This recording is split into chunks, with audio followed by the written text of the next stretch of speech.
karena udah makan juga tadi. Bersyukur kepada Allah dengan ucapan alhamdulillahirabbil alamin. Berselawat kepada baginda Nabi besar Muhammad dengan ucapan Allahumma sholli ala sayyidina Muhammad wa ala ali sayyidina Muhammad. Baiklah, pada kesempatan kali ini saya mengucapkan terima kasih kepada Bapak Kepala Sekolah, Bapak Ibu Guru, dosen, dan mahasiswa serta pegawai yang telah hadir dalam ruangan ini dari pertama kegiatan sampai hari ini. Kita masuk ke materi yang kedua, yaitu jenis layanan dan kegiatan pendukung BK.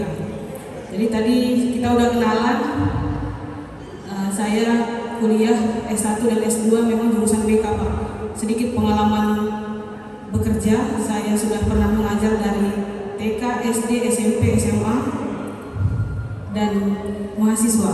Jadi bekerja sebagai guru BK pernah, guru BK SMP, SMA, dan SMK. Selanjutnya saya juga pernah mengajar sebagai dosen honor di kampus UIN Sumatera Utara Medan. Alhamdulillah tahun ini baru mendarat di Ternate, lulus CPNS 2021. Sedikit informasi maaf. Selanjutnya yang mana? Ini.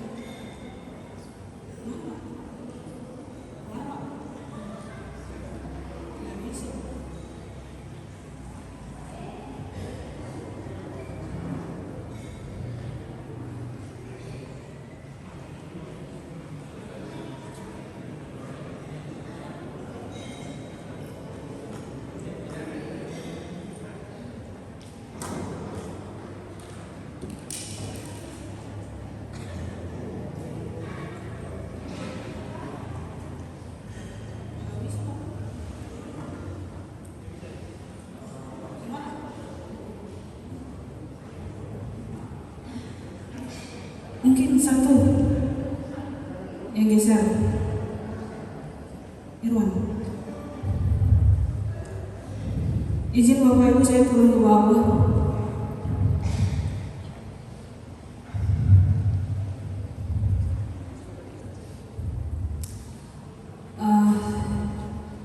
Alhamdulillah ya ini tadi. Jadi jenis layanan bimbingan konseling, mungkin kita tahu guru BK itu jantungnya sekolah. Jadi pas pernah visit pengawas ke sekolah saya dulu pas mengajar, guru BK itu harus jadi pemompa, motivasi, mendorong, membantu, mencegah. Itu tugasnya guru BK. Makanya jadi guru BK di sekolah itu pahalanya luar biasa. Aplaus dulu untuk guru-guru BK kita di Bapak Ibu. Dan yang di belakang ini adalah calon-calon guru BK, silakan maju ke depan calon-calon guru BK. Ya. Cewek-cewek cantik, cowok-cowok ganteng maju ke depan dulu. Jadi jenis layanan tadi kalau Bapak Hasil tadi sudah menyampaikan sesuai dengan Permen 111 tahun 2014. Kalau saya jenis layanan bimbingan konseling, saya ambil dari Profesor Praitno dari Padang. Selanjutnya, next. Yang pertama itu layanan orientasi. Jadi guru BK kadang ada pertanyaan dari guru-guru mata pelajaran, kenapa BK itu tidak masuk kelas? Kerjanya duduk-duduk aja, santai, atau foto-foto kah atau apa? Ternyata guru BK itu kerjanya sangat banyak, Bapak Ibu. Tugas guru BK itu secara fisik siswa kita kelihatan sehat, tapi kita tidak pernah tahu hatinya terkena luka batin kah? Kita tidak pernah tahu hatinya sedih, bahagia, tertekan di lingkungan keluarga, lingkungan sosial. Itu yang mempengaruhi sikap dan perilakunya kepada guru-guru di sekolah. Makanya perlu pendekatan dan teknik. Mendidik siswa zaman sekarang itu, kalau izin Bapak Ibu, saya masih kurang banyak pengalaman dari Bapak Ibu semua, tapi saya menyampaikan yang sepengetahuan saya. Jadi kalau misalnya siswa-siswi sekarang kalau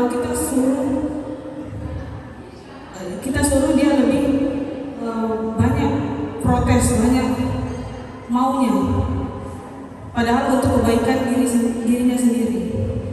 Mungkin kita bisa ambil strategi-strategi yang bisa menyenangkan dan bisa membuat si siswa kita itu berubah. Kalau dengan cara marah atau memukul siswa berubah, boleh kita lakukan. Tapi kalau tidak bisa kita lakukan, kalau tidak berubah, ngapain kita lakukan? Energi kita habis, jadi beban sama kita. Makanya kalau saya ada siswa saya yang perlu penanganan khusus, itu saya ambil ini. Ada namanya layanan konseling individual. Coba Irwan next. Layanan konseling di bawah tadi, sebelumnya. Konseling individual itu nomor 6. Jadi ada 10 layanan yang harus guru BK kuasai dan diaplikasikan dalam pelaksanaan layanan di sekolah. Yang pertama itu orientasi. Kalau orientasi itu pengenalan, biasanya setahun 2 kali. Coba guru BK pernah melaksanakan layanan orientasi di sekolah? Pernah ya? Pernah, alhamdulillah. Biasanya pengenalan sekolah baru, sekolah ruang kelas, kamar mandi dan lain-lain itu orientasi. Layanan informasi yang kedua. Layanan informasi itu pengembangan kepada peserta didik terkait informasi-informasi penting. Bisa bidang pengembangan pribadi, bisa bidang pengembangan sosial, bisa bidang pengembangan karir, dan bisa bidang pengembangan belajar. Kenapa? Karena siswa-siswi kita itu di sekolah perlu informasi-informasi yang memang akurat dan dibutuhkan. Seperti itu. Yang ketiga adalah layanan penempatan dan penyaluran. Siswa-siswi kita yang punya bakat, minat, potensi, itu kita gunakan layanan penempatan dan penyaluran. Misalnya nih, kita mau ambil jurusan kalau SMA ya, jurusan IPA atau IPS, kerjasama dengan guru BK, seperti itu. Atau ada yang ikut lomba. Nah, ini layanan penempatan dan penyaluran. Selanjutnya itu layanan penguasaan konten, layanan belajar. Pembelajaran yang bisa dilakukan kepada siswa dengan cara yang menarik itu bisa juga diberikan oleh guru BK. Yang keenam ini tadi yang saya bilang, konseling individual. Jadi siswa kita, kenapa siswa kita melakukan sikap dan perilaku seperti itu? Karena mungkin dia kurang sadar, kurang informasi. Jadi kita perlu sentuh ya, hatinya. Kalau misalnya dengan cara bicara kita tidak mampu, dan bicara kita tidak bisa, dikasih peringatan tidak bisa, solusinya apa Bapak Ibu? Coba guru kita yang muda-muda milenial ini, apa Bapak Ibu kira-kira? Didoakan. Pernah nggak guru siswa-siswanya didoakan? Sering ya. Berubah nggak itu kira-kira Bu? Nggak berubah? Gimana Bu? Berubah nggak Bu siswanya didoakan? Jadi saya pernah melakukan itu. Jadi siswa saya itu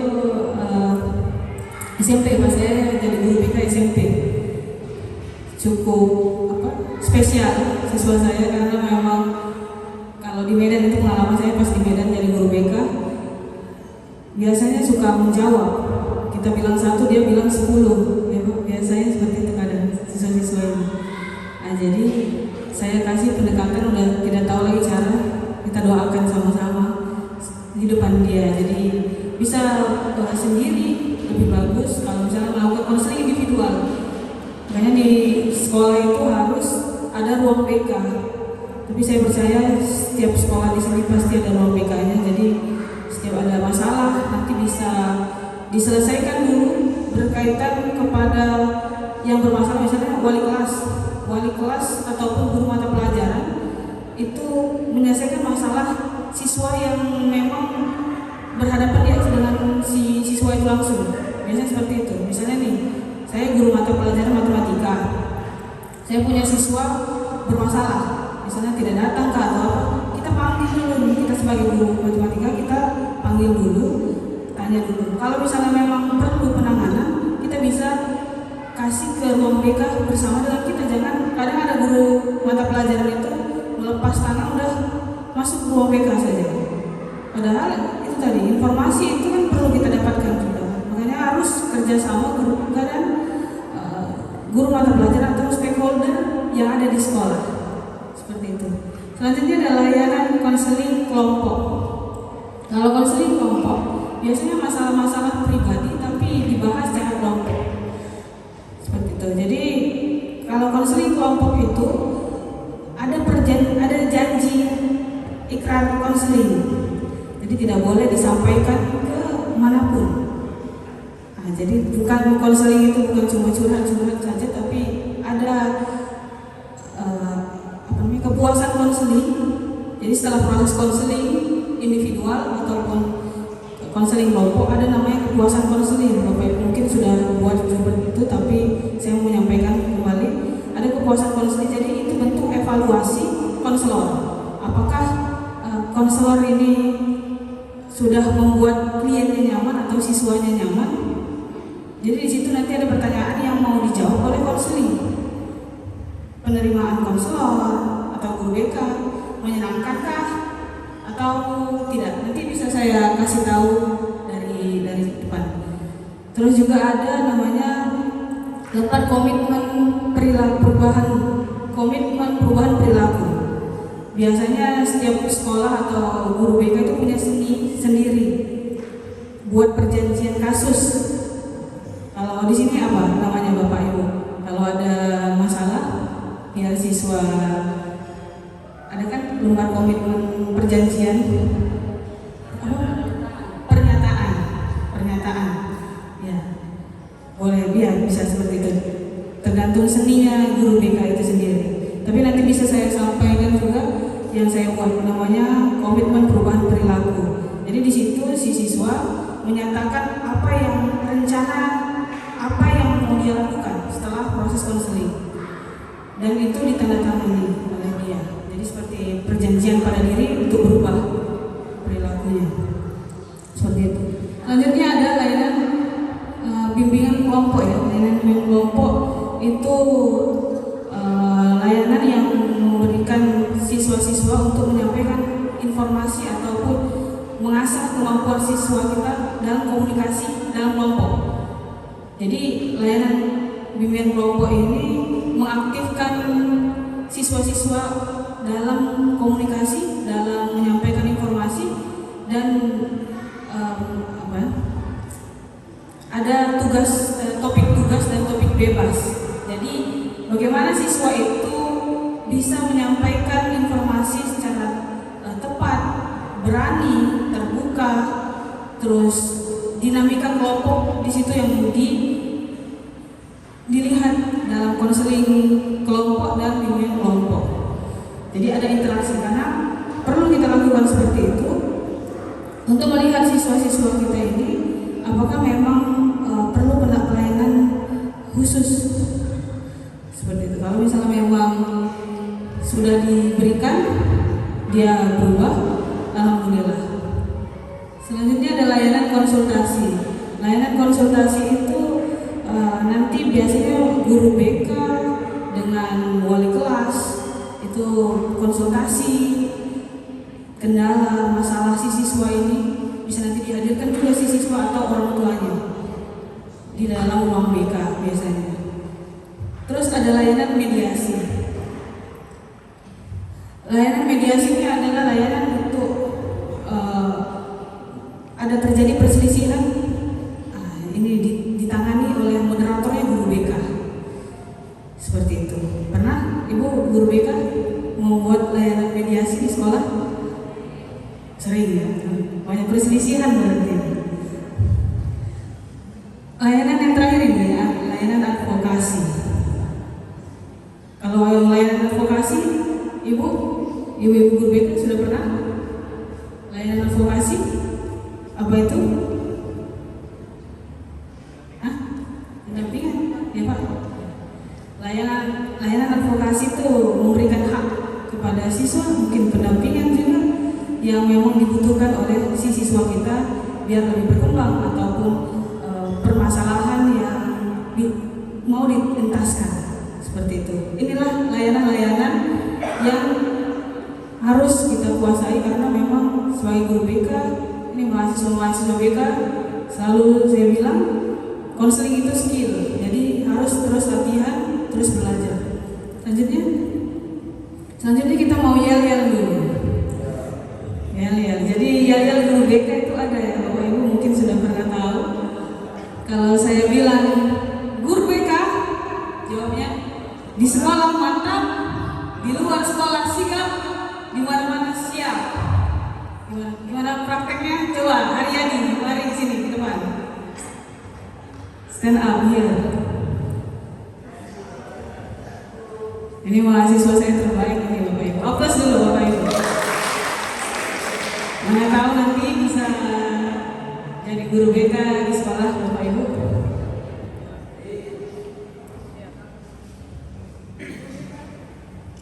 Jadi sebelumnya Assalamualaikum warahmatullahi wabarakatuh.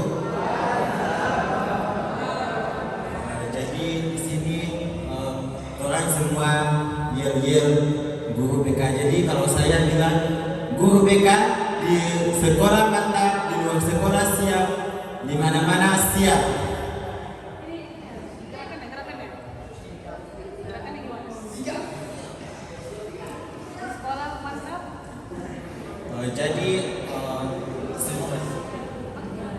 Jadi boleh sama Mbak Deli biar lebih semangat.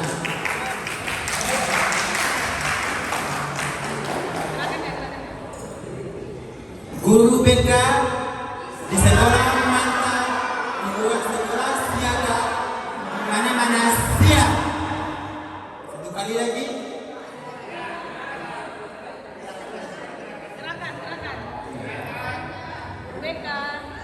Guru BK di sekolah mantap, di sekolah siap, di mana-mana siap.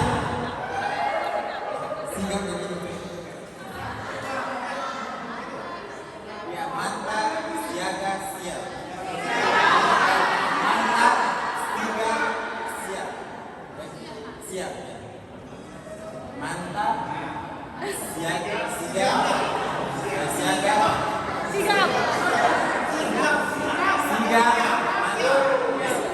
Siap. Satu, dua, tiga. Guru BK di sekolah mantap, di luar sekolah siap. Siap. Oke, tepuk tangan untuk kita semua. Assalamualaikum warahmatullahi wabarakatuh. Baru kerasa nih guru BK. Seger guru BK. Pernah ibu bapak diteror jadi guru BK? Dikempesin bannya? Enggak pernah, alhamdulillah.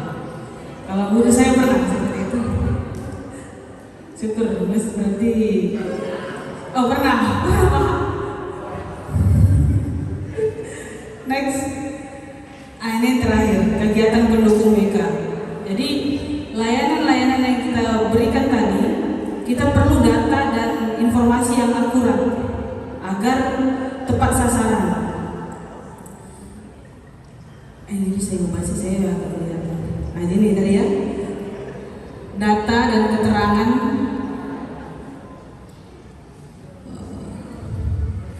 lingkungan keluarga di sekolah dan lingkungan sekitarnya. Yang pertama itu aplikasi instrumentasi. Jadi kita mau menempatkan layanan informasi, layanan penempatan dan penyaluran itu kita bisa menggunakan layanan kegiatan pendukung aplikasi instrumentasi. Aplikasi instrumentasi itu ada dua, Bapak Ibu. Ada yang tes dan non tes. Biasanya kalau tes itu tes apa Bu? Biasanya Bu? Tes minat bakat gitu ya, yang bersifat objektif biasanya seperti itu. Terus kalau yang non tes itu seperti wawancara, observasi, apalagi survei seperti itu. Jadi semua aplikasi kegiatan pendukung ini untuk memudahkan kita sebagai guru BK dalam mengumpulkan informasi. Ada yang selanjutnya yaitu himpunan data. Nah, himpunan data itu biasanya di awal sekolah kita sudah mendapatkan informasi terkait peserta didik kita. Tapi kalau dalam BK itu lebih lengkap Bapak Ibu. Jadi sampai gaji orang tua, sampai anak keberapa dan lain-lain itu ada, mungkin nanti guru BK bisa cek kembali, ada formatnya juga, himpunan data. Jadi beberapa data-data itu dihimpun jadi satu. Dengan adanya data dan keterangan ini memudahkan kita dalam memberikan layanan kepada si peserta didik. Selanjutnya yaitu ada konferensi kasus. Ini sering juga di konferensi kasus di sekolah sering kita lakukan. Biasanya kita hadirkan beberapa orang-orang pihak-pihak yang membantu ataupun yang berkaitan dengan masalah si peserta didik kita. Kalau saya dulu pernah masalah konferensi kasus ini didatangkan nanti orang tua, datangkan kepala sekolah dan beberapa saksi-saksi. Memang karena di sekolah kita itu ada masalah yang ringan, menengah, dan berat, ya kan ya Bapak Ibu. Jadi kita bisa sharing mungkin masalah-masalah yang seperti itu, agar penanganannya layanan apa yang tepat untuk si guru, siswa kita, peserta didik. Yang selanjutnya itu kunjungan rumah. Guru-guru BK pernah kunjungan rumah? Sering. Kenapa Bapak Ibu? Ngapain? Gak datang-datang siswanya? Hah? Iya kan? Siswa gak datang, terus gak bayar ke sekolah? Oh, bukan. Apalagi? Biasanya masalah apa? Coba, mau tanya dulu. Sidang. Kalau di saya di SMP 1 biasanya kalau kunjungan rumah itu pertama karena anaknya nggak masuk sekolah, terus yang kedua biasanya karena ada masalah pribadi, entah itu ke teman ataupun ke guru, biasanya begitu. Terima kasih. Plus dulu, maka dari SMP Negeri 1 Ternate dari Medan ini Bapak Ibu. Oke. Jadi kunjungan rumah itu untuk mendapatkan berbagai informasi yang dibutuhkan oleh guru BK yang berkaitan dengan siswa kita. Jadi memang harus terjun langsung ke rumah-rumah guru-guru BK ini, Bapak Ibu. Bapak kepala sekolah mungkin sering tanda tangan ya untuk memberikan izin kepada guru-guru BK. Selanjutnya ada tampilan kepustakaan. Tampilan kepustakaan ini adalah kegiatan pendukung yang memberikan siswa kita untuk berkembang, menambah ilmu-ilmu pengetahuan dengan membaca. Jadi kita bisa arahkan siswa-siswa kita itu untuk membaca, investasi diri. Nah, zaman sekarang namanya investasi diri. Investasi leher ke atas namanya. Ada yang tahu Bapak Ibu? Investasi leher ke atas? Investasi yang ke atas itu adalah investasi pikiran kita kasih wawasan, pengetahuan dengan membaca, terus makanan asupan yang kita makan itu kan memberikan dampak juga untuk siswa-siswa kita. Jadi biasanya saya kalau konseling siswa saya, yang saya tanya itu selain tahapan-tahapannya, yang saya tanya itu ada 3 pola. Coba mahasiswa ibu ada yang ingat 3 pola? 3 pola. Dirgam. 3 pola apa? Yang ibu tanyakan biasanya di sekolah, di saat konseling. Silakan ke depan. Apa? Lupa. Siapa yang ingat 3 pola? Ayo. Siapa? Ayo. Mana? Mana? Kok nggak kelihatan? Hah? Oh, moderator silakan. Jadi saya kalau mau konseling itu ada saya tanyakan pasti ini. Pola makan, tidur, sama pola ibadah. Oke, aplaus dulu. Jadi maksudnya 3 pola itu adalah pola makan, pola tidur, dan pola ibadah. Dengan mengorek, kita kan menggali kan, guru BK itu kan menggali informasi dari peserta didik. Dengan kita bertanya pola makannya, itu akan mempengaruhi fisik yang terlihat dari si peserta didik kita. Biasanya kan lesu, lemas, apakah tidak makan atau bagaimana? Bisa sakit mah dan lain-lain. Itu bisa mempengaruhi pembelajaran di sekolah. Kita bisa tanya juga sama anak kita sendiri. Terus yang kedua itu pola tidur atau istirahat. Ternyata pola tidur itu mempengaruhi seseorang terhadap kesehatan mentalnya. Jadi kalau misalnya tidurnya juga tidak teratur, tentu setiap ke sekolah pagi-pagi tidak semangat kalau begadang terus. Apalagi kalau di Ternate ini rata-rata yang saya konseling mahasiswa saya itu Bapak di atas jam 12 tidurnya.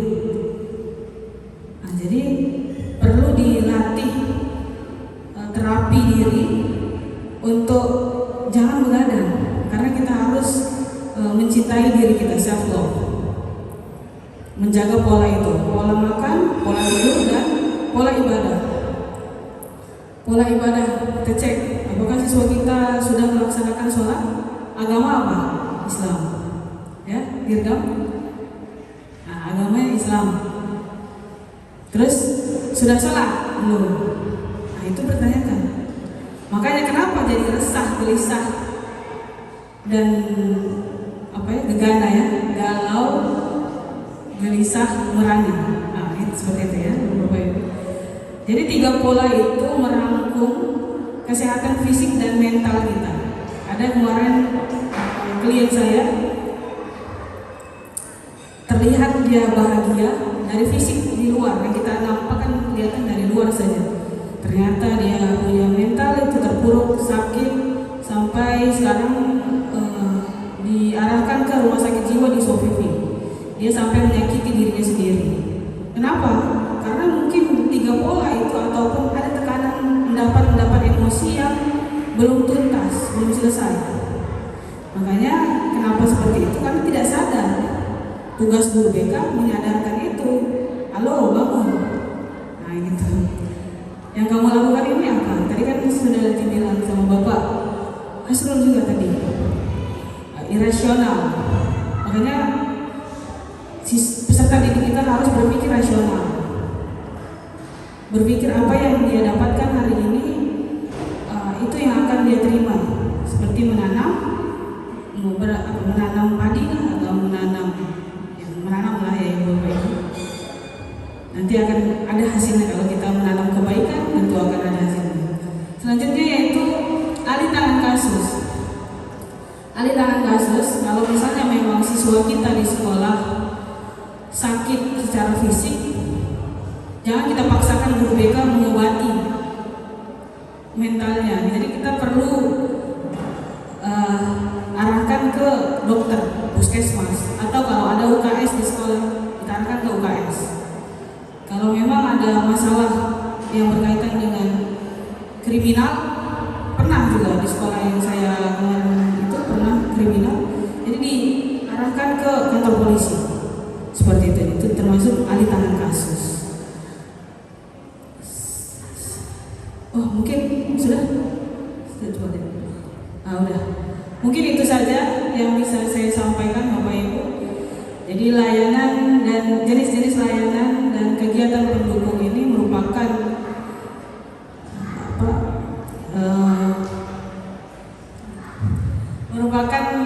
layanan yang perlu kita latih, kita lakukan di sekolah untuk mengembangkan kemampuan siswa kita secara maksimal.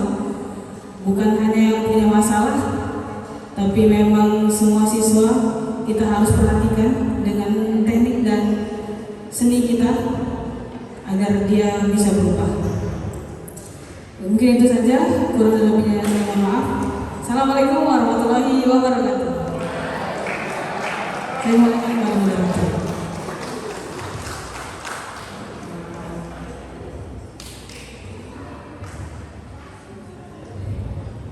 Luar biasa.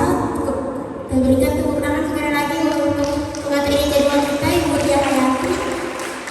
Ya, pembawaan materi yang penuh semangat. Tentu saja izinkan saya untuk mengulas kembali apa yang tadi disampaikan oleh Ibu Ria, bahwa tugas guru BK di sekolah itu tidak hanya menolong, tapi dia menjaga dan mengarahkan peserta didik agar supaya dia bisa menjaga kesehatan mentalnya dan juga keseimbangan mentalnya itu bisa tetap terjaga. Ya, mungkin kita lanjut ke sesi selanjutnya, yaitu sesi tanya jawab. Saya akan berikan kesempatan kepada forum untuk memberikan pertanyaan kepada kedua pemateri kita yang ada di depan. Sebelum itu saya berikan 3 penanya pertama untuk bertanya kepada forum. Apabila ada yang ditanyakan, saya persilakan. Tidak lupa menyampaikan nama dan juga asal sekolah. Terima kasih. Kepada forum, saya persilakan.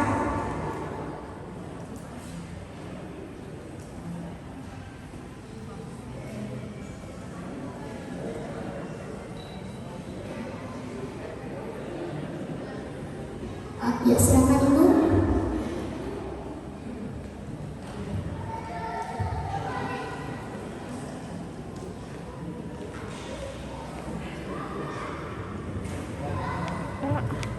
Ya, terima kasih. Assalamualaikum warahmatullahi wabarakatuh.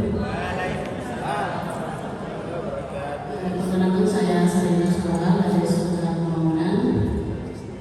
Pertanyaannya mungkin yang pertama ke Pak Asrul. Alhamdulillah Pak Asrul adalah salah satu angkatan saya mungkin di SMA. Yang pertama tadi Bapak sampaikan menyangkut dengan kualifikasi di SMK itu dalam penanganan permasalahan siswa harus ada guru yang berkualifikasi bimbingan konseling. Nah, misalnya saya dari sekolah pembangunan, kami belum memiliki guru BK sama sekali dan tidak ada kualifikasi BK di sana. Nah, kira-kira di kesempatan kali ini atau di prodi tarbiyah atau prodi BKPI, apa atau program apa yang kira-kira kami bisa dapatkan ketika kami guru atau sekolah yang tidak punya guru BK. Berita pertama, yang kedua ke Buria menyangkut dengan pelayanan beberapa sebelum pelayanan tidak salah. Saya ambil satu kasus saja di sekolah saya, misalnya ada satu kasus yang saya sebagai wali kelas menanganinya adalah kasusnya adalah si anak ini bermasalah dengan keluarga. Nah, ketika ditangani permasalahannya, kami berbenturan dengan pihak keluarganya sendiri. Nah, jadi kemungkinan misalnya kalau kami lanjut misalnya bimbingan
ada lagi siswa atau mahasiswa yang turun ke lapangan. Mungkin demikian dari saya. Assalamualaikum warahmatullahi wabarakatuh.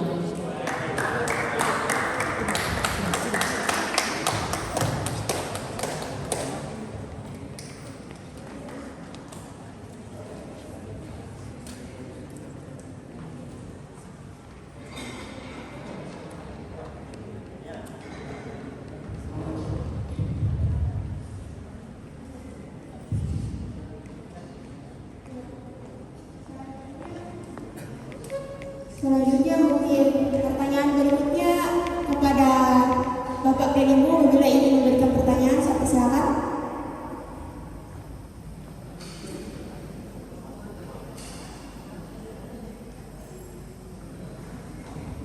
Kepada Bapak Guru BK, apabila ada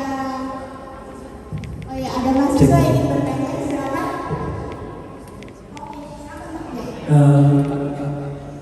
Ya. Bismillahirrahmanirrahim. Warahmatullahi wabarakatuh. Pertama-tama saya ingin sampaikan bahwa saya pada kesempatan hari ini tidak ingin bertanya, cuma ingin memberikan masukan sedikit apa yang saya pahami. Perkenalkan, nama saya Ismail Saleh, saya guru BK dari SMK Negeri 4 Kota Ternate.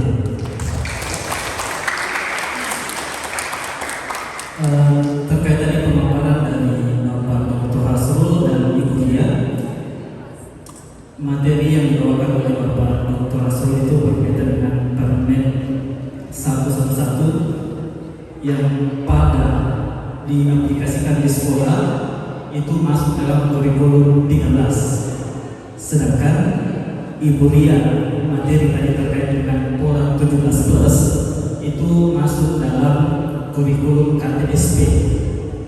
Jadi sekarang ada pembaharuan baru terkait dengan kurikulum yang kami sebagai guru BK laksanakan di sekolah, yaitu kurikulum Merdeka. Kurikulum Merdeka pengadopsian dari Permendikbud tadi, BK konferensi yang dikembangkan di mana ada penyisipan profil Pancasila dan guru BK wajib melaksanakan asesmen non-tes untuk pelaksanaan layanan BK di sekolah. Jadi masukan saya sebagai guru BK di sekolah yang melaksanakan BK di lapangan, bahwa kurikulum yang kami pakai sekarang di sekolah adalah kurikulum Merdeka. Walaupun belum semua sekolah melaksanakan kurikulum Merdeka, tetapi kami sebagai guru BK sudah mengadopsi beberapa program inspiratif dari kurikulum Merdeka itu sendiri. Yang paling menonjol yaitu profil Pancasila yang harus diberikan pada saat pelayanan bimbingan dan konseling, dan yang paling penting adalah melaksanakan asesmen non kognitif yang harus dilaksanakan oleh guru BK setiap awal tahun pelajaran. Mungkin itu dari saya. Assalamualaikum warahmatullahi wabarakatuh. Terima kasih atas masukan yang luar biasa dari Bapak. Terima kasih banyak. Selanjutnya, jika ada yang ingin bertanya, saya persilakan. Ya, saudara.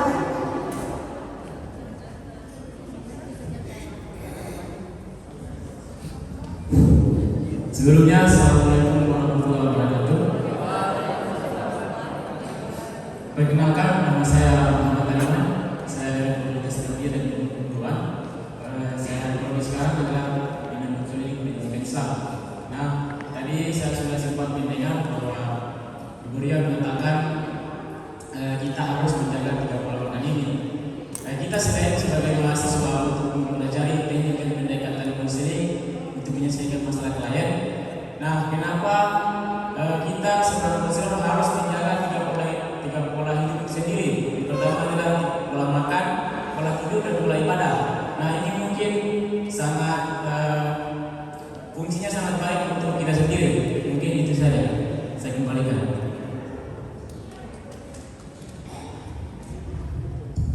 Ya, mungkin sesi pertanyaannya kita tutup dulu. Kita akan berikan kesempatan kepada Bapak Denny untuk menjawab pertanyaan dari para penanya. Mungkin yang pertama, saya persilakan kepada Bapak Hasrul untuk menjawab pertanyaan dari Ibu SMK Pembangunan.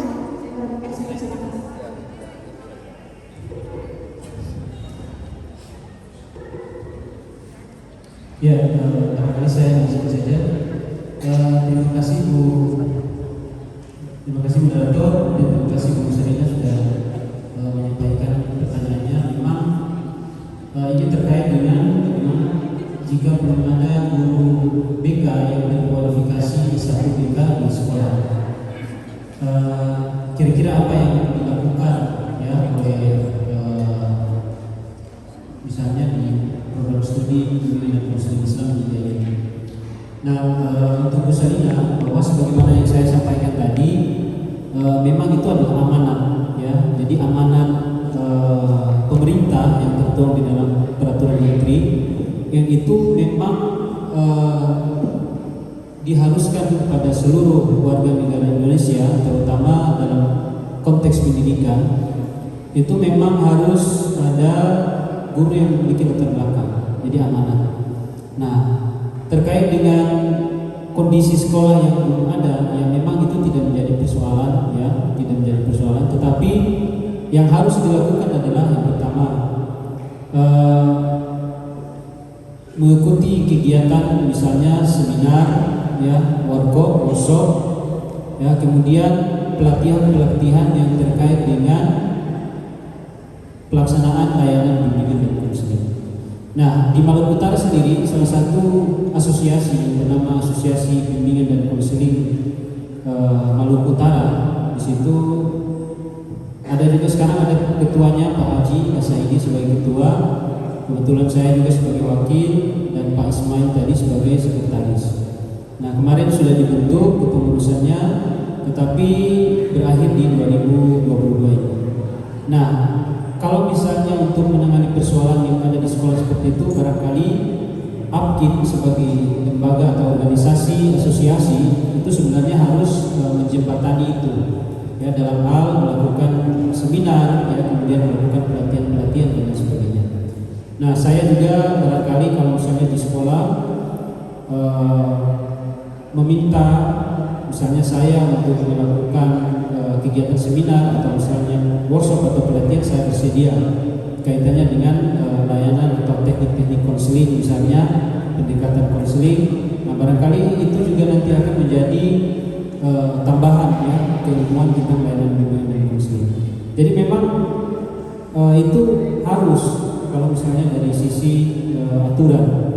Nah, solusi yang dilakukan yaitu dengan mengikuti seminar, kemudian berkecimpung di organisasi bimbingan dan konseling, kemudian bisa bekerja sama dengan program studi misalnya di IAIN Ternate, di KBI dan lain sebagainya. Jadi yang mau tidak mau kita harus belajar, karena memang konseling atau konselor itu adalah, saya sudah sampaikan tadi, helping profession, ya. Jadi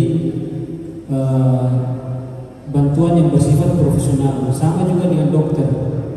Bagaimana kita istilahnya memberikan obat kepada pasien kalau misalnya kita sendiri tidak tahu, kita tidak bisa mendiagnosa penyakit atau masalah pasien tersebut. Jadi konselor juga demikian, atau guru BK juga demikian. Nah, bagaimana caranya? Ya, melalui pendidikan yang berbasic, ya, atau berdasar pada bimbingan dan konseling. Tapi kalau bagaimana tidak seperti itu, atau tidak memiliki gelar itu, atau tidak pernah kuliah misalnya S1 BK, nah, bisa saja mengikuti seminar, kemudian pelatihan dan lain sebagainya. Di Maluku Utara sendiri mungkin untuk bimbingan dan konseling menurut saya kalau misalnya di level misalnya S3, mudah-mudahan saya juga sampaikan ke teman-teman APKIN, mudah-mudahan di 2023 kita kembalikan APKIN lagi, kemudian senantiasa melakukan kegiatan sosialisasi, kemudian seminar, workshop, dan pelatihan dan lain sebagainya. Kita saling berbagi. Jadi itu dari saya.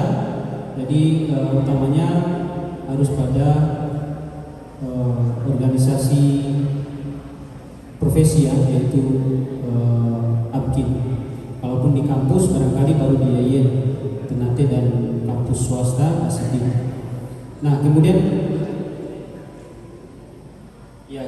Pak Ismail, terima kasih atas masukannya.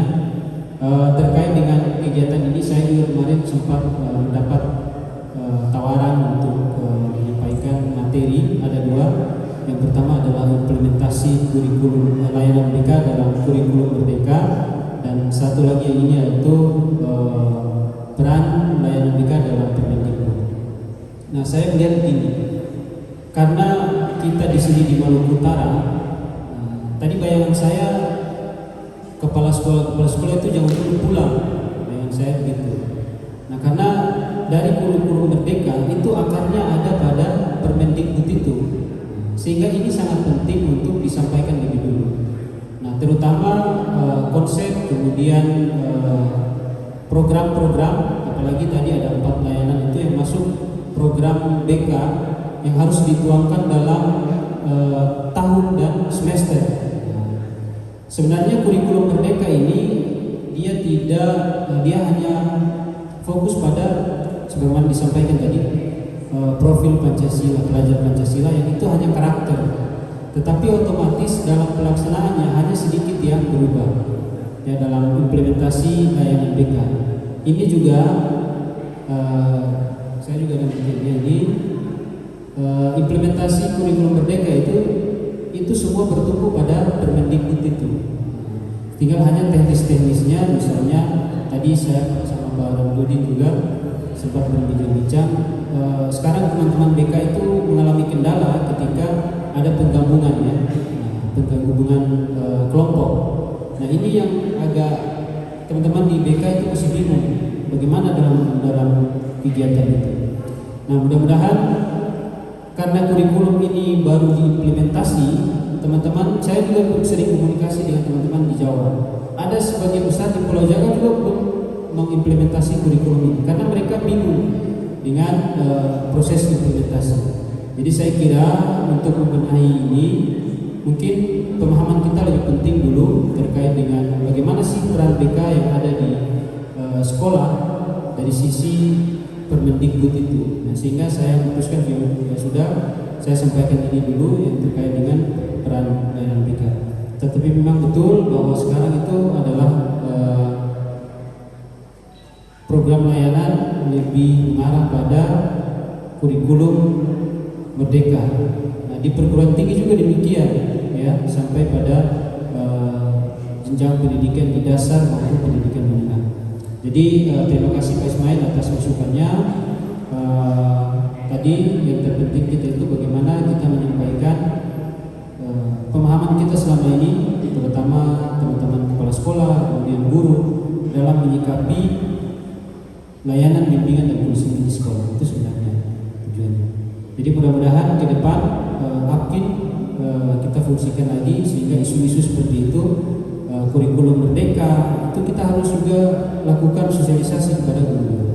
Nah, sebenarnya di Permendikbud itu juga sudah ada lampiran ya, pedoman itu. Nah, pedoman itu sebenarnya harus diberikan kepada kepala sekolah, kepada pengawas, kepada guru-guru mata pelajaran, ya, kepada kepala dinas. Pedoman itu yang harus disampaikan kepada mereka sehingga mereka tahu arah dan posisi layanan bimbingan dan konseling di sekolah. Jadi dari Permendikbud itu ada juga pedoman penyelenggaraan bimbingan dan konseling yang terlampir pada Permendikbud nomor 111 tahun 2014. Ya, jadi barangkali itu saja dari saya. Lebih dan kurangnya saya mohon maaf, saya kembalikan ke moderator. Terima kasih untuk jawaban yang luar biasa diberikan oleh Bapak Kasron. Ya, selanjutnya kita akan memberikan kesempatan kepada Ibu Lia Hayati untuk menjawab pertanyaan dari Ibu SMK Pegunungan. Kepada, perlu saya baca pertanyaannya Ibu? Atau? Jadi pertanyaan dari Ibu tadi itu adalah ada siswa yang bermasalah di sekolahnya, tetapi ada kaitannya juga dengan keluarga. Kalau misalkan sekolah atau gurunya, guru BK itu ikut menyelesaikan masalahnya, maka anak ini diancam dipindahkan. Nah, kira-kira apa solusi yang bisa diberikan oleh Ibu Lia Hayati untuk permasalahan ini? Pada Ibu saya persilakan. Cik, terima kasih. Baik, terima kasih Bu untuk pertanyaannya. Jadi kalau masalah yang berkaitan seperti ini nih banyak dan sering terjadi di sekolah. Kita mau membuat siswa kita sadar, tapi orang tua tidak sadar. Perlu diberikan layanan mediasi, menurut saya. Mediasi berarti ada moderator yang menjadi penengah antara permasalahan si klien atau si siswa peserta didik ini, pihak sekolah dan pihak keluarga, agar bisa diambil jalan tengah. Jalan tengah itu mana kerugian yang paling sedikit yang kita ambil dari kedua belah pihak, mana kemungkinan resiko yang paling kecil yang kita ambil sebagai jalan keluar. Dan kita dalam menyelesaikan masalah itu harus tenang dulu, karena memang pihak keluarga tentu ya kita tidak tahu itu latar belakangnya bagaimana juga, dan apakah pihak keluarga itu paham dengan aturan yang sudah berlaku di sekolah. Sebagai ketua atau kepala sekolah, kita kan diikat dengan aturan, kita harus tegas. Kalau memang si siswa kita melanggar, ya berarti dia harus terima konsekuensi apa yang dia sudah berbuat. Itu yang kita latih kan. Pendidikan itu mentransfer nilai. Kalau misalnya terus seperti itu, ya bagaimana generasi kita? Jadi dengan layanan mediasi itu mungkin ada moderator ataupun penengah yang tidak memilih antara pihak sekolah dan keluarga yang menjadi penengah dalam permasalahan ini, dan ya jalan yang diambil adalah resiko yang paling sedikit, seperti itu kerugiannya. Bisa kira-kira untuk selanjutnya saya langsung ke lab BKPI tadi. Jadi pemanfaatan lab BKPI YAI Ternate itu ada dua. Satu untuk latihan praktek konseling secara langsung oleh mahasiswa BKPI YAI Ternate. Yang kedua yaitu untuk pelaksanaan layanan konseling untuk masyarakat umum. Di situ pihak-pihak sekolah yang sudah kita kerjasama. Jadi nanti ada laporan Bapak Ibu. Jadi kan karena sumber daya dosen yang melakukan konseling kami cuma ada 6 orang kira-kira, yang jurusan BK ada 5. Kita penyelesaian itu nanti bisa dibantu oleh laporan namanya mahasiswa bimbingan konseling, dengan syarat sudah memenuhi sudah lulus mata kuliah konseling individual dan konseling kelompok. Seperti itu. Jadi latihan dan praktek, kalau misalnya memang ada masalah siswa di sekolah, boleh konfirmasi nanti kepada kami. Nanti ini ada slide nanti sebentar saya kasih tahu tata caranya. Bapak Ibu, ada tata caranya yang bisa dilakukan kemarin ini. Sebentar.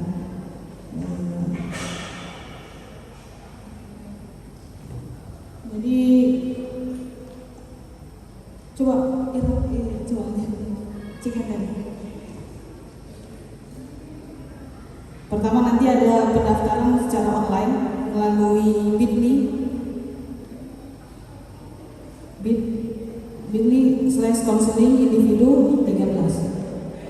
Coba yang untuk pelaksanaan layanan konseling umum ada nggak?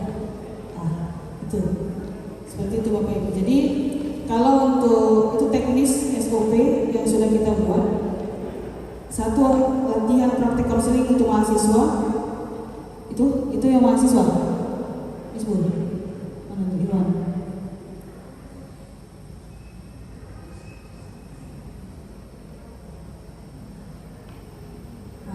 Ini yang mahasiswa memberikan jadwal praktikum pada laboran, menyusun jadwal praktikum, menyiapkan alat yang dibutuhkan. Nah, ini untuk mahasiswa. Tapi kalau untuk siswa atau masyarakat umum bisa daftar di sini si peserta didik atau kliennya. Jadi setelah si klien kita atau peserta didik sudah mendaftarkan dirinya, dia merasa memiliki masalah pribadi, sosial, karir, belajar, dia bisa mendaftar di link yang sudah tersedia. Baru nanti konseli atau peserta didik itu digabungkan di dalam grup WA. Setelah itu nanti konseli datang menyesuaikan waktu yang sudah ditentukan. Jadi dalam Google Form itu si peserta didik yang menentukan waktunya kapan dia mau konseling di lab BKPI. Kalau memang konseling di lab BKPI tidak bisa secara langsung dan perlu bantuan khusus, bisa melalui WA. Di WA nanti akan digabungkan ke dalam grup setelah mendaftar ini. Selanjutnya nanti mencatat identitas calon konseling di buku register, baru menyiapkan tempat dan alat yang dibutuhkan mungkin di ruang lab, baru melaksanakan proses konseling. Selanjutnya ada memberikan lembar kepuasan. Lembar kepuasan itu yang diisi klien atau peserta didik, evaluasi untuk konselor atau laboran, apakah merasa puas dalam pelaksanaan konseling, penerimaan dan lain-lain. Selanjutnya merapikan tempat dan selesai. Nah, seperti itu Bapak Ibu. Jadi kalau misalnya memang mau konseling, lab kita sudah bisa untuk melaksanakan konseling individu dan konseling kelompok. Tapi akan terus berinovasi, dan tadi juga ada beberapa masukan terkait lab konseling akan kami perbaiki dan kami upgrade untuk menjadi lebih baik. Selanjutnya ada pertanyaan tadi dari mahasiswa terkait dengan 3 pola. Jadi yang saya ambil ini adalah 3 pola itu sebenarnya seni. Setiap guru BK itu punya seni dalam memberikan bantuan. Kita sebagai pelayan melayani siswa peserta didik, kita bisa membantu, kita bisa dengan berbagai cara. Tapi kalau saya tanya 3 pola itu, kenapa? Karena yang saya rasakan juga 3 pola itu sinkron juga kepada diri kita. Kalau misalnya kita tidak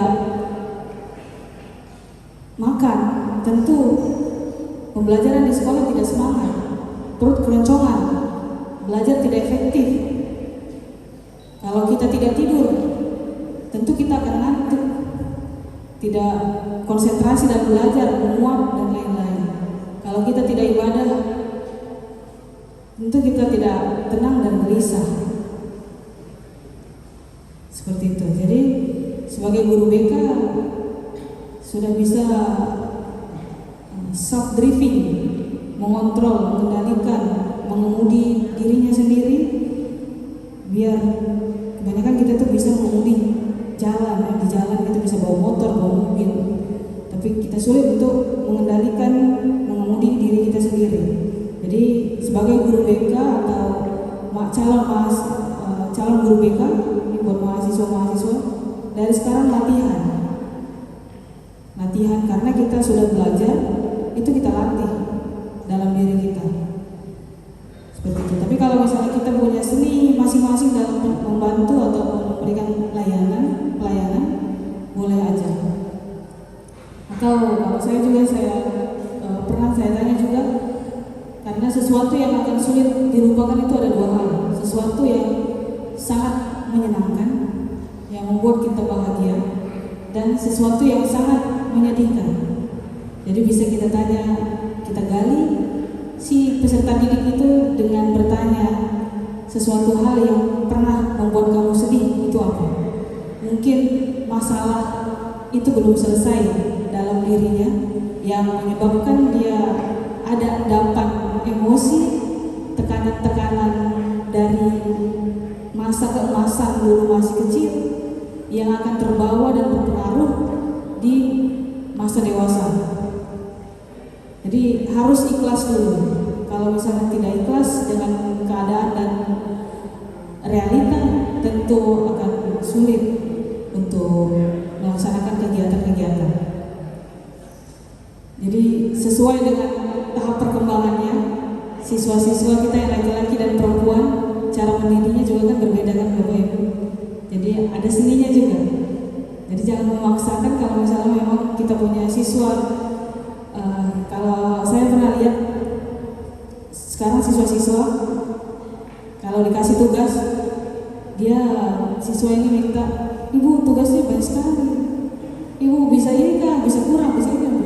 Sudah banyak permintaan dari siswa-siswa. Caranya ada, kalau saya lihat itu ada satu guru. Biasanya kalau kita tuh mungkin merespon, ini kamu tidak sopan dan ini untuk kebaikan kamu dan lain-lain atau yang lain-lain. Ini siswa SMP. Tapi guru tersebut untuk mencairkan suasana, dia suruh si siswanya itu nyanyi dulu. Kalau tidak mau mengerjakan tugas. Jadi atau ada sesuatu yang membuat si siswa ini relax dulu, ice breaking. Mungkin terlalu padat materi, jadi kurang ice breaking. Si siswa-siswa juga perlu ice breaking. Karena bukan apa ya Bapak Ibu, siswa itu HP dari bangun tidur sampai begadang itu main HP terus. Jadi memang harus ada kesadaran dalam dirinya itu yang memang lama-lama pelan-pelan. Karena memang sesuai tahap perkembangannya. Kalau siswa-siswa yang SMP pada kenyataannya seperti itu. Saat dia belajar, saat itulah ada perubahan sikap dan perilaku. Makanya saat kita menjadi guru, tugas guru kan mentransfer, mendidik, mengajar dan mendidik. Kalau mengajar, transfer ilmu pengetahuan. Kalau mendidik, mentransfer nilai. Kalau mengajar, mentransfer ilmu.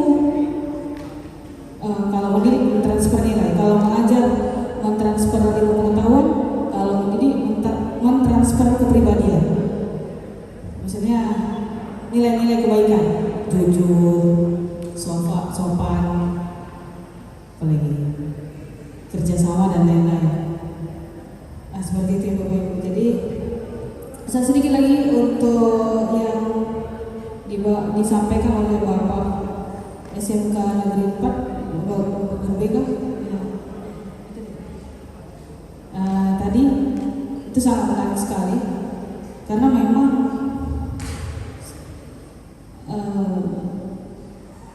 merdeka belajar ini mau nggak mau kita harus itu tadi ya, semboyan kita sebagai guru BK di mana-mana siap. Jadi dalam keadaan apapun, kurikulum apapun harus siap. Kalau saya memberikan informasi kepada mahasiswa atau siswa-siswa, kalau dikasih tugas oleh guru atau dosen, senyum dulu. Itu kalau misalnya kita merengut atau sedih, cemberut, itu akan masuk ke dalam diri kita, energinya. Jadi nggak semangat, jadi malas-malesan, prokrastinasi, menunda-nunda. Makanya senyum dulu. Kalau saya tuh kalau udah menangani siswa yang cukup berat, kadang masalahnya tuh yang bandel di sekolah suka bolos dan lain-lain, saya ketawa aja dulu.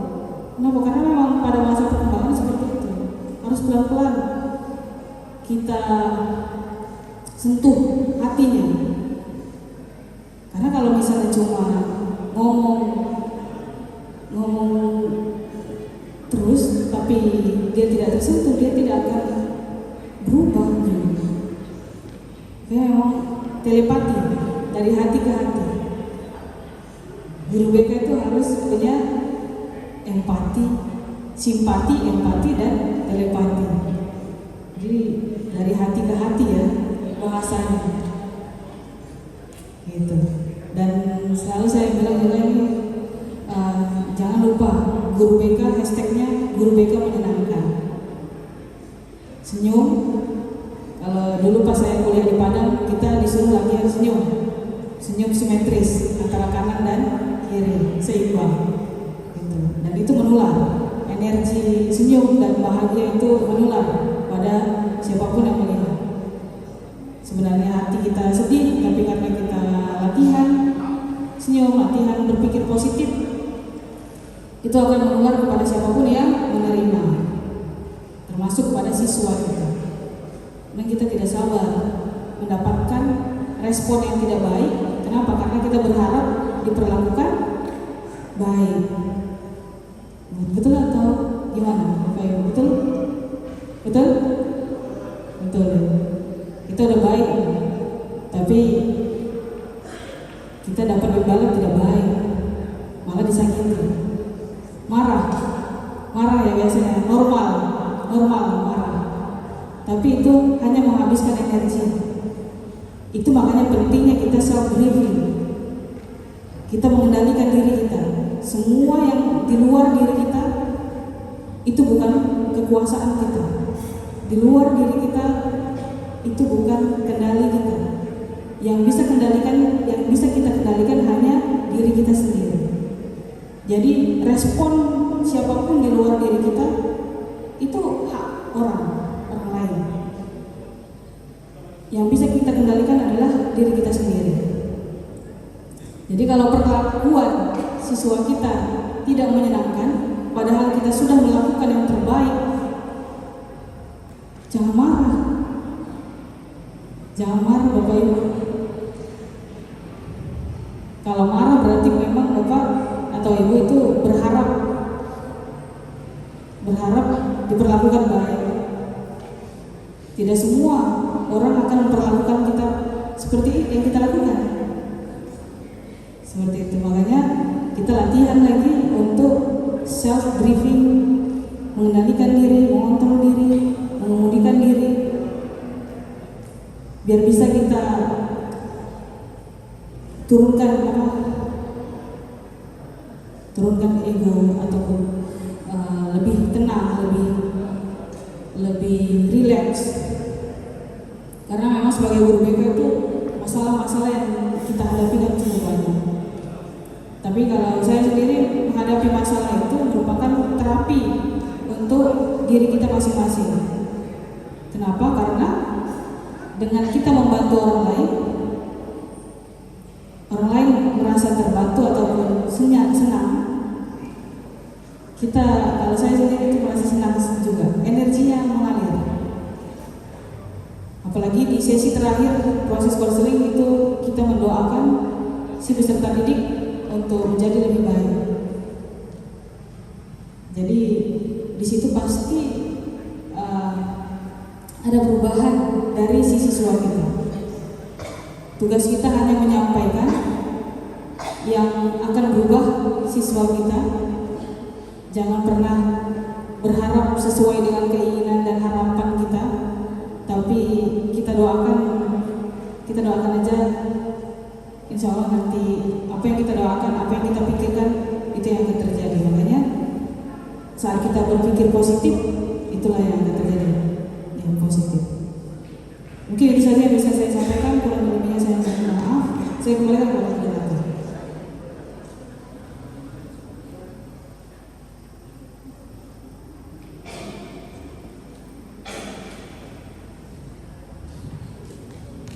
Iya, terima kasih atas penyampaian materi dan penyampaian pertanyaannya.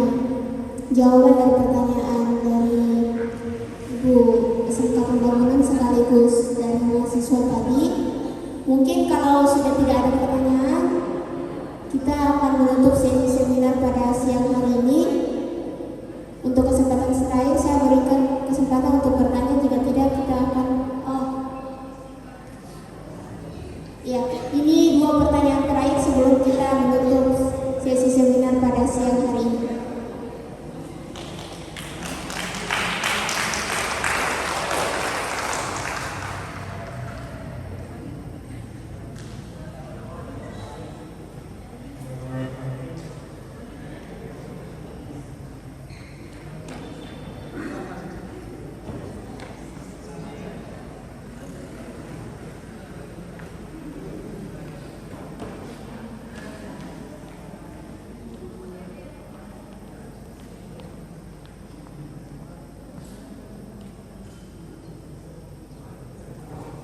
dipersilakan. Baik, terima kasih. Assalamualaikum warahmatullahi wabarakatuh. Perkenalkan, nama saya Nur Fajriyanti Santia, guru bimbingan dan konseling di SMP Negeri 4 Kota Ternate. Yang ingin saya sampaikan di sini sekedar informasi saja bagi hadirin di sini bahwa bimbingan konseling sekarang ini benar-benar sangat diperlukan seperti itu. Untuk di SMP Negeri 4 Kota Ternate saja, guru BK itu baru satu dengan jumlah siswa itu 800 sekian. Sementara di Permendikbud nomor 111 tahun 2014 itu minimal satu guru BK itu menangani 150 orang. Nah, bisa dibayangkan jika di Kota Ternate sini masih kayak kekurangan guru BK, peluang teman-teman mahasiswa di sini juga makin besar. Jadi harapan kami sebagai guru BK, ayo kembangkan lagi kompetensinya, belajar lagi di lapangan, masih banyak yang membutuhkan kalian seperti itu. Nah, yang ingin saya tanyakan di sini adalah tema yang diangkat oleh IAI Ternate terkait dengan bagaimana pemanfaatan layanan konseling dalam meningkatkan kesehatan mental. Berbicara mengenai isu kesehatan mental ini sebenarnya sering terjadi, masih banyak masalah yang kita temui di lapangan. Jujur saja masalah bullying misalnya, peserta didik yang mengalami masalah bullying apalagi menjadi korban bullying itu memiliki kesehatan mental yang jujur saja dia tertekan, dia terdiam seperti itu. Pengalaman saya juga sebelum menjadi guru di SMP 4 Ternate, saya di SMP Negeri 1 Kota Tidore. Itu saya mendapati satu siswa saya belajar di kelas, itu dia kayak berteriak gitu, dia menangis, dikiranya kesurupan. Ternyata ketika saya panggil, ternyata dia punya masalah dengan orang tuanya dan seperti itu. Nah, ini berbicara mengenai kesehatan mental ternyata masih ada dan perlu kita cegah dari sekarang, terutama dari guru BK. Nah, yang ingin saya tanyakan di sini, maksudnya kepada kedua pembicara yang lebih memahami lah daripada kami sebagai guru BK tentang pemanfaatan layanan konseling. Sebenarnya untuk melaksanakan layanan konseling kami siap seperti itu. Namun yang perlu kami membekali kemampuan apa saja sih yang harus guru BK lakukan seperti itu. Oke, teknik yang harus kita terapkan misalnya peserta didik memiliki permasalahan irasional dan keyakinannya terhadap sesuatu hal karena trauma masa lalu dan sebagainya. Nah, kemampuan itu tuh yang harus kita pelajari lagi. Itu yang ingin kami kemampuan apa seperti itu yang bisa kami terapkan. Mungkin itu saja dari saya. Terima kasih. Assalamualaikum warahmatullahi wabarakatuh. Ya, semakin siang semakin kritis ya pertanyaannya. Ya, mungkin kita persilakan kepada penanya selanjutnya. Kepada Bapak, persilakan. Ya, terima kasih. Bismillahirrahmanirrahim. Assalamualaikum warahmatullahi wabarakatuh. Menyambung dari rekan kami dulu soal informasi. Kalau SMP 4 baru satu orang guru BK-nya, di kami di SMK 2 justru kekurangan kurang lebih 6 guru BK. Jadi teman-teman mahasiswa BK di Bukan ini tidak usah pesimis bahwa lapangan pengabdian untuk tenaga BK itu sangat dibutuhkan di Banten.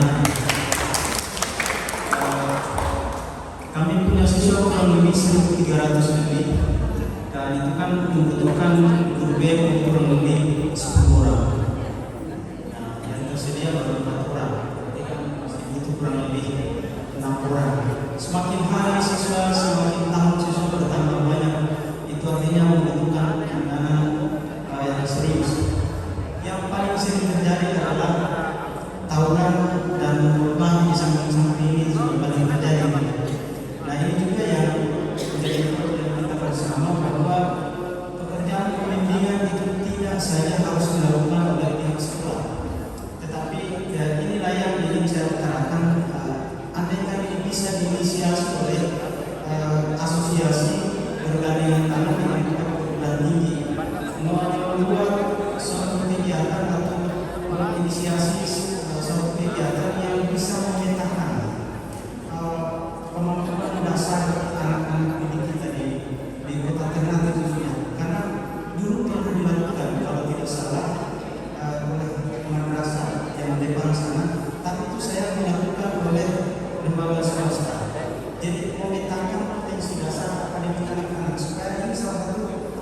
pengaruhnya besar.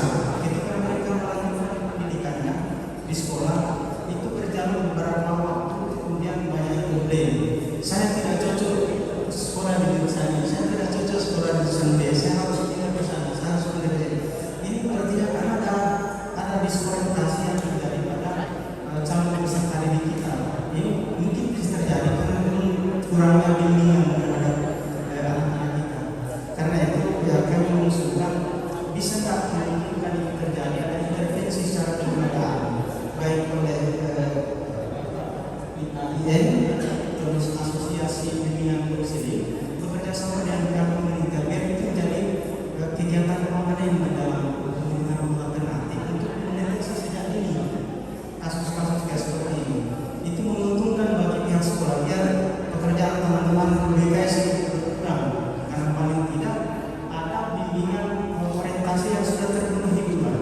Ini akan berkaitan dengan nanti bimbingan penempatan dan apa tadi yang satu itu dari sekian banyak bimbingan. Nah itu yang pertama. Yang kedua, kebanyakan kalau kita mengamati di sekolah-sekolah ini kasus-kasus yang sering terjadi di dalam sekolah justru yang dari luar, maksudnya masalah di luar lalu terpecah dalam sekolah, itu maksudnya istilahnya.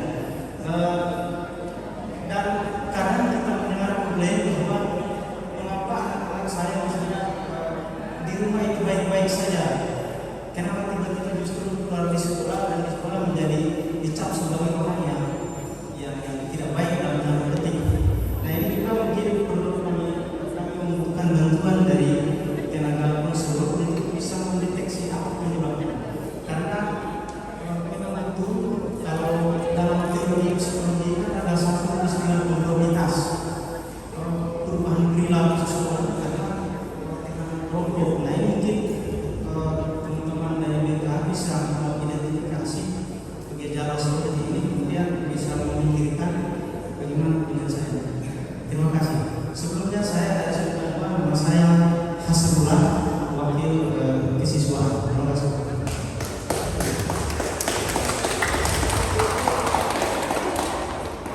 Ya, terima kasih yang sudah kesempatan yang diberikan oleh Mbak Fasluda.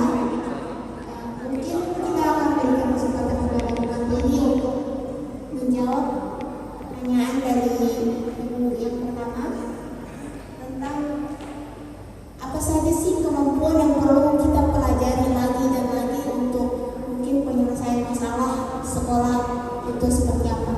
Pada Mbak mungkin satu-satu.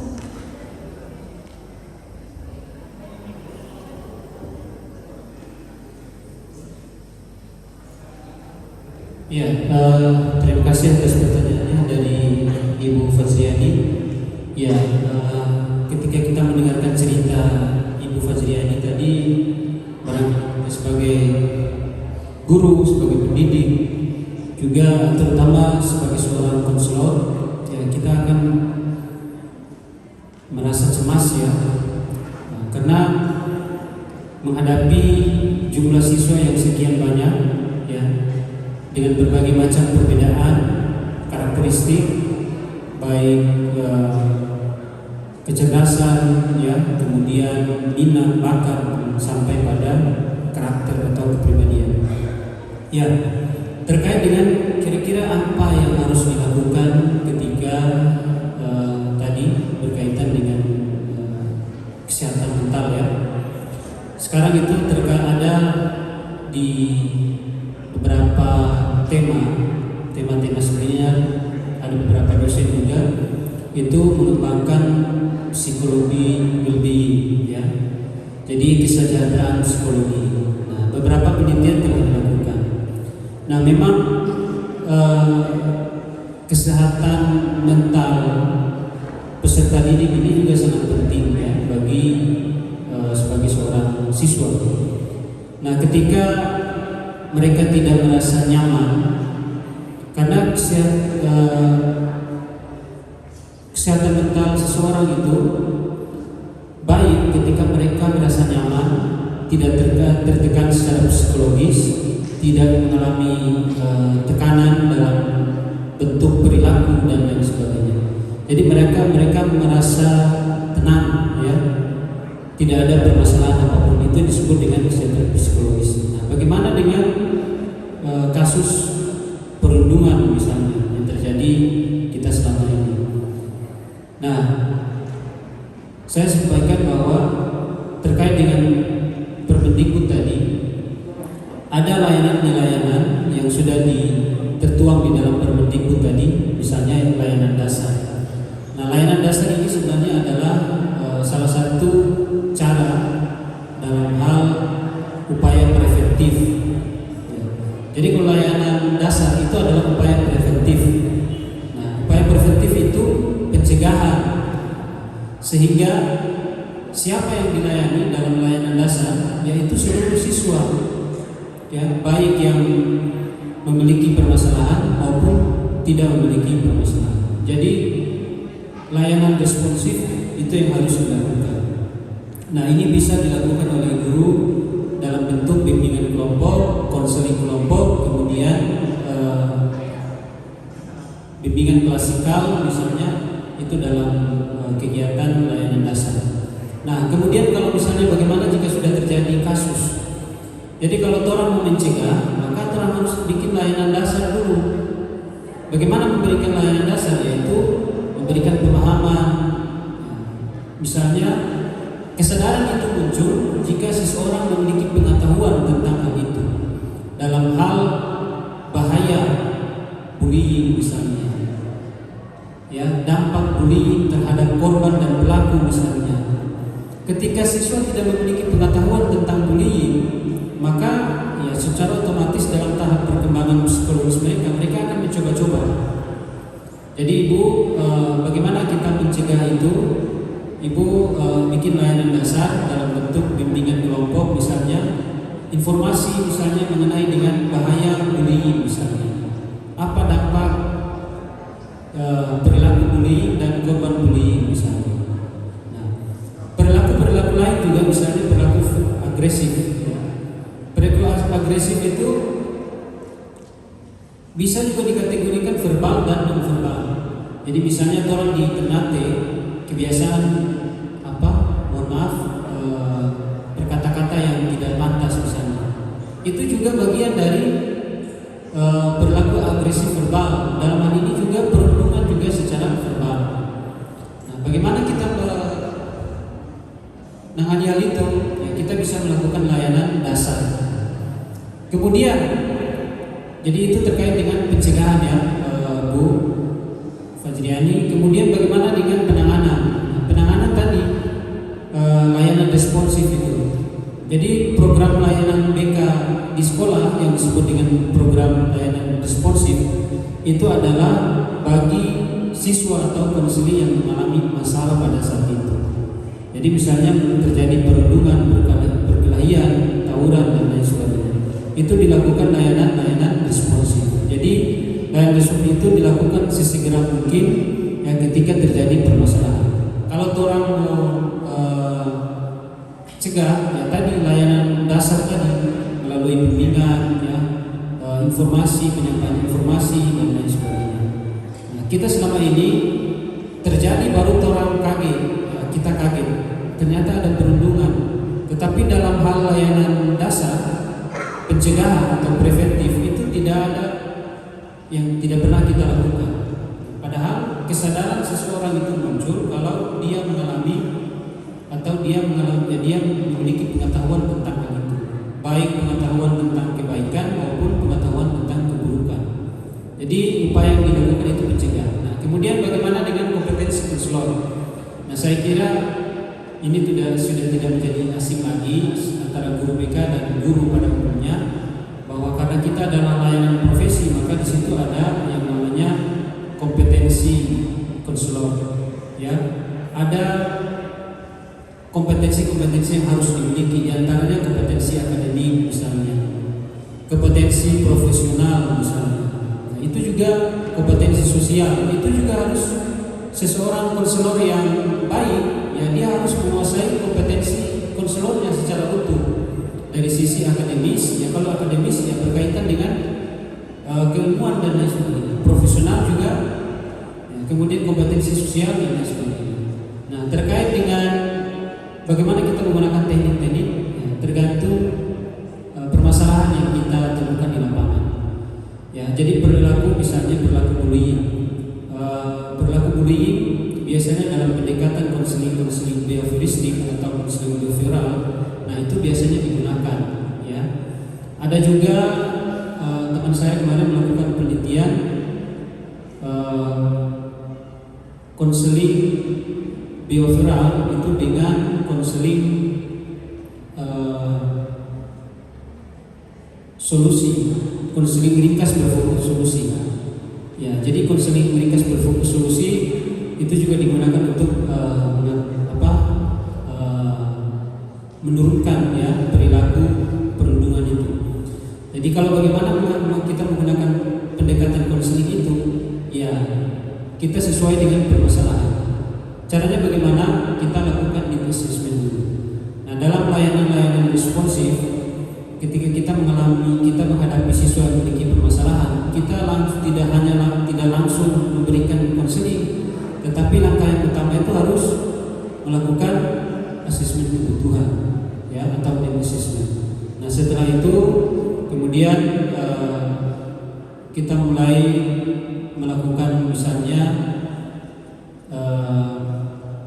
undangan, misalnya sampaikan undangan pada siswa tersebut, ya, kemudian melakukan kontrak. Kalau dalam behavioristik itu biasanya dikatakan kontrak, ya kontrak. Tetapi tidak semua pendekatan itu harus kontrak. Beda lagi pendekatan behavioristik dengan psikoanalisis, beda lagi dengan konseling tadi berfokus solusi. Nah, kalau berfokus solusi tidak menggunakan kontrak. Nah, kalau konseling behavioristik tetap menggunakan kontrak, karena di situ ada